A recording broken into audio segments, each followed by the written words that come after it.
Hi, it's HardReset and today I'll show you how to run diagnostics on HP OmniBook X.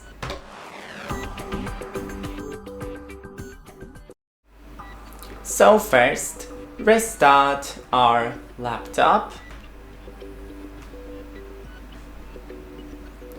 and we need to just wait a couple of seconds till it's properly restarted. And when it starts to power on, then spam the escape button.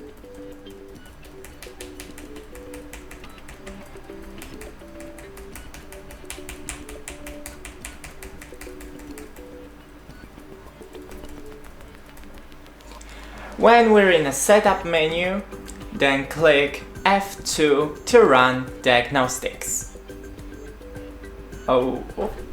Hardware diagnostics. Yes. Select the language. No. And here you have system diagnostics. For example, processor, ATC.